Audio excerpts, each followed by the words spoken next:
ಕೂಲಿ power ಹೌಸೇ. So ಈಗ ನೋಡಿ ಬಂದೆ ಗೈಸ್,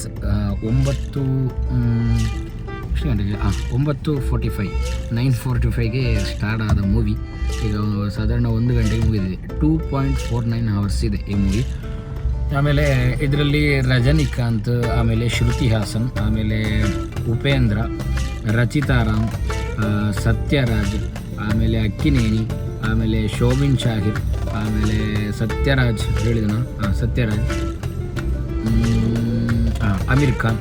ಸೊ ಇಷ್ಟು ಜನ ಇನ್ನೂ ಇದ್ದಾರೆ. ಸೊ ಮೇಯ್ನಾಗಿ ಇಷ್ಟು ಜನ ಆ್ಯಕ್ಟ್ ಮಾಡಿದ್ದಾರೆ ರೋಲ್. ಅದರಲ್ಲಿ ದೇವ ಆಗಿ ನಮ್ಮ ರಜನಿಕಾಂತ್. ಸೊ ಎಂತ ಹೇಳೋದು, ಯಾವ ಮೂವಿ ಬಗ್ಗೆ ಮಾತಾಡ್ತಾ ಇದ್ದೇನೆ ಅಂತ ಹೇಳಿದರೆ ತಮಿಳ್ ಮೂವಿ ಕೂಲಿ. ಸೊ ಪ್ರಾಪರಾಗಿ ಎಲ್ಲ ಭಾಷೆಯಲ್ಲಿ ಬಂದಿದೆ, ಹಿಂದಿ, ಕನ್ನಡ, ಆಮೇಲೆ ತೆಲುಗು, ಆಮೇಲೆ ಹಿಂದಿ, ಇನ್ನೊಂದು ಭಾಷೆ ಆಗಬೇಕಲ್ಲ, ತಮಿಳೇ ಆಗಿರಬೇಕು. ಸೊ 5 ಭಾಷೆಯಲ್ಲಿ ರಿಲೀಸ್ ಆಗಿದೆ. ಮೂವಿ ಹೇಗಿತ್ತು ಅಂತ ನೋಡೋದಾದರೆ, ಮೂವಿ ಒಂದು ಎಕ್ಸಲೆಂಟಾ, ಗುಡ್ಡಾ, ಬ್ಯಾಡ ಅಂತ ನೋಡೋದಾದರೆ ಗುಡ್ ಮೂವಿ. ಓಕೆ, ಯಾಕಂತ ಹೇಳಿದರೆ ಜೈಲರ್ ಪಾರ್ಟ್ 2 ನೋಡಿದಾಗಿತ್ತು. ಸಾಮಾನ್ಯವಾಗಿ ಅದಕ್ಕೆ ಎಲ್ಲ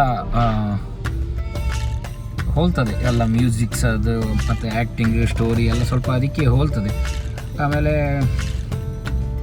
ಅಂತ ಹೇಳ್ತಿದ್ರೆ ಅಂದರೆ ಮ್ಯೂಸಿಕ್, ಅನಿರುದ್ಧಿನ ಮ್ಯೂಸಿಕ್ಸ್ ಎಲ್ಲ ಸಕ್ಕತ್ತಾಗಿದೆ, ಮಾತಿಲ್ಲ. ಆಮೇಲೆ ಡೈರೆಕ್ಟರ್ ಲೋಕೇಶ್ ಕನಗರಾಜ್ ಚೆನ್ನಾಗಿ ತೆಗೆದಿದ್ದಾರೆ. ಅಂದರೆ ಜೈಲರ್ ತೆಗೆದ ನಂತರ ಈಗ ಅದೇ ಒಂದು ಸ್ಟೋರಿ ಆಗಿರಲಿ, ಒಂದು ಸ್ವಲ್ಪ ಅದಕ್ಕೆ ಹೊಂದುತ್ತದೆ ಅಂತ ನಂಗೆ ಕಾಣ್ತಾ ಉಂಟು.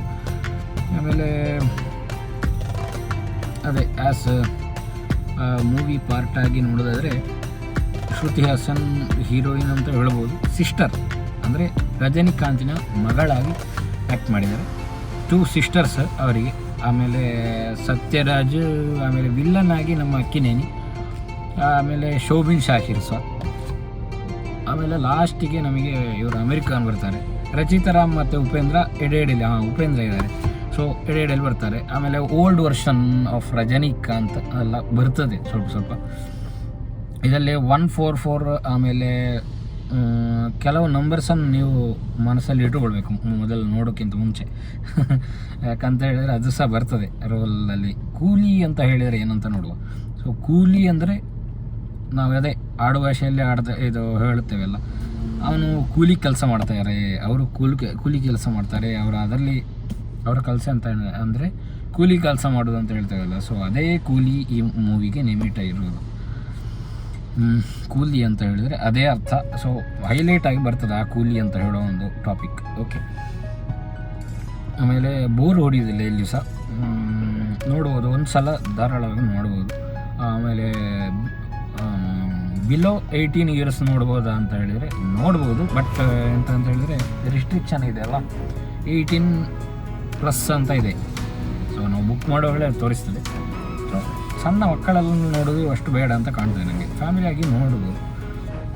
ರಜನಿಕಾಂತ್ ಫ್ಯಾನ್ಸ್ ಇದ್ದರೆ ಮೇಯ್ನಾಗಿ ನೋಡ್ಬೋದು. ಆಮೇಲೆ ಎಂತ ಹೇಳೋದು ಅಂದರೆ ಅಂತ ಬಾಕಿ ಉಳಿದಿದೆ, ಟ್ವಿಸ್ಟ್ ಇದೆ ಮೂವಿಯಲ್ಲಿ, ತುಂಬ ಟ್ವಿಸ್ಟ್ ಇದೆ. ಆಮೇಲೆ ಪಾರ್ಟ್ 2ಗೆ ಏನಾದರೂ ಹಿಂಟ್ ಇದೆಯಾ ಅಂತ ಹೇಳಿದರೆ, ಪಾರ್ಟ್ 2ಗೆ ಹಿಂಟ್ ಹೇಗೆ ಬೇಕಾದ್ರೂ ತಗೊಳ್ಬೋದಲ್ಲ. ಯಾವುದೇ ಮೂವಿಯಲ್ಲಿ ನೀವು ನೋಡಿದರೆ ಲಾಸ್ಟಿಗೆ ಎಂಡ್ ಆಗೋದು ಒಂದು ಇದಿರುತ್ತದೆ. ಎಂತ ಅಂತ ಹೇಳಿದರೆ, ಒಂದು ಸ್ಟೋರಿಗೆ ಒಂದು ಕ್ಲಾರಿಟಿ ಬರುವ ಒಂದು ಟೈಮ್ ಸಿಚುವೇಶನ್ ಅಂದರೆ ಲಾಸ್ಟಿಗೆ ಯಾವುದಲ್ಲಿ. ಸೊ ಪಾರ್ಟ್ 2 ಬೇಕಾದ್ರೆ ತಗೊಳ್ಳೋದೇ ಇರ್ಬೋದು. ಓಕೆ, ಆಮೇಲೆ ಒಳ್ಳೆ ಆ್ಯಕ್ಟ್ ಮಾಡಿದ್ದಾರೆ ಎಲ್ಲರೂ ಸಹ. ಇದೊಂದು ಮಿಕ್ಸ್ಡ್ ಅಂದರೆ ನೀವು ನೋಡಿ, ಒಂದು ಮೂವಿ ಹಿಟ್ ಆಗಬೇಕಾದ್ರೆ ಈ ಮೂವಿ ನೋಡಿ ತಿಳ್ಕೊಳ್ಬೋದು. ಎಲ್ಲ ಲ್ಯಾಂಗ್ವೇಜಸ್ಸಿಂದ ಒಂದೊಂದು ಆ್ಯಕ್ಟರ್ನ ಪಿಕ್ ಮಾಡಿಕೊಂಡು ಒಂದು ಮೂವಿ ಮಾಡೋದು. ಆವಾಗ ಎಂತ ಆಗ್ತದೆ, ಆಯಾ ಲ್ಯಾಂಗ್ವೇಜಿನವರಿಗೆ ನಮ್ಮ ಹೀರೋ ಇದ್ದಾರೆ, ನಮ್ಮ ಆ್ಯಕ್ಟರ್ ಇದ್ದಾರೆ ಅಂತ ಹೇಳಿ ಆಗ್ತದೆ ಅಲ್ವಾ. ಆಮೇಲೆ ಈ ಮೂವಿಯಲ್ಲಿ ಒಂದು ಐಟಮ್ ಸಾಂಗ್ ಅದು ಹೇಳ್ಬೋದು. ಹಾಗೆ ಪೂಜಾ ಹೆಗಡೆ ಬರ್ತಾರೆ. ಸೊ ಒಂದು ಸಾಂಗಿಗೆ ಮಾತ್ರ ಅವರು, ಮೇನ್ ರೋಲ್ ಏನಿಲ್ಲ. ಆಮೇಲೆ 1-2-3 ಸಾಂಗ್ಸ್ ಇದೆ, ಚೆನ್ನಾಗಿದೆ, ತೊಂದರೆ ಇಲ್ಲ. ಸೊ ಅದೇ ಔಟ್ ಆಫ್ 10 ಒಂದು 9 ಕೊಡ್ಬೋದು. ಯಾಕಂದರೆ ಅದಕ್ಕಿಂತ ಕಮ್ಮಿ ಹೇಳಿದರೆ ಅಷ್ಟು ಚೆನ್ನಾಗಿರೋದಿಲ್ಲ ಅಲ್ಲ. ನನ್ನ ಪ್ರಕಾರ ಮೂವಿ ಒಮ್ಮೆ ನೋಡ್ಬೋದು. ಆಮೇಲೆ ಅದೇ ಗುಡ್ ಆಗಿ ಮೂವಿ ಇದೆ, ಎಕ್ಸಲೆಂಟ್. ಜೈಲರ್ನಾಗಿ ನೀವು ಎಕ್ಸ್ಪೆಕ್ಟನ್ನು ಮಾಡಲಿಕ್ಕೆ ಸಾಧ್ಯ ಇಲ್ಲ ಇದರಲ್ಲಿ. ಸೊ ಅದಾಗಿತ್ತು ಗೈಸ್ ಈ ಮೂವಿಯ ಒಂದು ಚಿಕ್ಕ ರಿವ್ಯೂ ನನ್ನ ಕಡೆಯಿಂದ. ಸೊ ನಿಮಗೆ ಹೇಗೆ ಅನಿಸಿದೆ ಅಂತ ಹೇಳಿ ಒಂದು ಕಮೆಂಟ್ ಹಾಕಿ. ಓಕೆ, ಅದೇ ಎಕ್ಸ್ಪೆಕ್ಟೇಷನ್ ಅಂದರೆ ಹಿಂದೆ ಜೈಲರ್ ಮೂವಿಯ ಎಕ್ಸ್ಪೆಕ್ಟೇಷನಲ್ಲಿ ಈ ಮೂವಿಗೆ ಹೋದರೆ ನಿಮಗೆ ಸ್ವಲ್ಪ ಡೌನ್ ಆದಾಗ ಆಗ್ಬೋದು. ಆದರೂ ಸಹ ನೋಡಿ ಗೈಸ್, ಒಂದು ತಲೈವರ್ ಅನಿರುದ್ಧಿನ ಮ್ಯೂಸಿಕ್ಸ್ ಮಾತ್ರ ಎಕ್ಸಲೆಂಟ್ ಅಂತ ಹೇಳ್ಬೋದು. ಅಂದರೆ ಡೌನ್ ಆಗಿ ಕಾಣೋದಿಲ್ಲ, ಅದೇ ಮ್ಯೂಸಿಕಲ್ಲೇ ಆ ಹೈಪ್ ಇರೋದು. ಸೊ ಓಕೆ ಗೈಸ್, ಓಕೆ, ಇನ್ನೊಂದು ರಿವ್ಯೂ ಮತ್ತೆ ಸಿಗ್ತೇನೆ. ಅಲ್ಲಿವರೆಗೆ ಟೇಕ್ ಕೇರ್, ಬಾಯ್. ಜೈ ಜೈ ಜೈ ಶ್ರೀ ರಾಮ್.